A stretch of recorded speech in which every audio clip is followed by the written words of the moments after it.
कहानी का शीर्षक कबूतरों की ट्रेन। शहर की एक भीड़ भाड़ भरी बस्ती के कोने में एक बूढ़ा आदमी रहता था।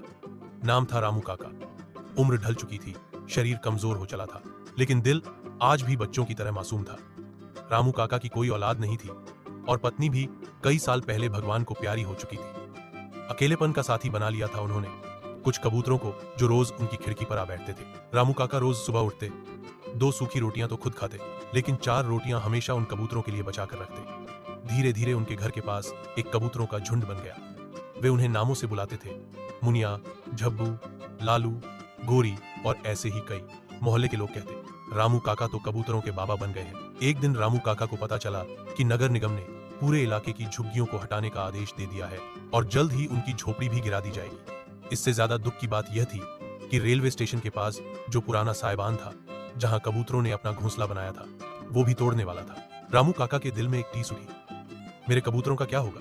उन्होंने चिंतित होकर सोचा, वे खुद तो कहीं भी रह लेंगे, फुटपाथ पर या किसी मंदिर के बाहर, लेकिन ये नन्हे परिंदे कहां जाएंगे? अगले दिन रामू काका सीधा रेलवे स्टेशन गए। देखा कि निर्माण कार्य शुरू हो चुका था। मजदूर लोहा, सीमेंट ला रहे थे और साइबान के नीचे के पेड़ काटे जा रहे थे। लेकिन रामू काका को देखकर सब रुक गए। वे धीरे धीरे स्टेशन मास्टर के पास गए और बोले, साहब, ये साइबान मत गिराइए, यही मेरे बच्चों का घर है। स्टेशन मास्टर हंस पड़ा, आपके बच्चों का घर? कौन से बच्चे? रामू काका बोले, कबूतर, मेरे कबूतर, यहीं रहते हैं सब। आपने देखा होगा हर सुबह यहीं बैठते हैं ट्रेन की आवाज सुनने, जैसे वे भी सफर पर जाना चाहते हैं। स्टेशन मास्टर ने कुछ नहीं कहा, बस चुपचाप आगे बढ़ गया।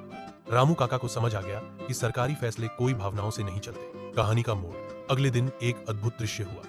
जब निर्माण कर्मचारी साइबान को गिराने पहुंचे तो देखा कि पूरे साइबान पर सैकड़ों कबूतर बैठे हैं, उड़ नहीं रहे, बस चुपचाप बैठे हैं, जैसे अपना विरोध दर्ज करवा रहे हों। रामू काका वहीं खड़े थे, आंखों में आंसू लिए हुए। उन्होंने वहां मौजूद लोगों से कहा, इनके पास न घर है न जमीन, लेकिन क्या इनकी जिंदगी की कोई कीमत नहीं? जो लोग बिना बोले बिना मांगे प्यार देते हैं, क्या उनके लिए कोई जगह नहीं?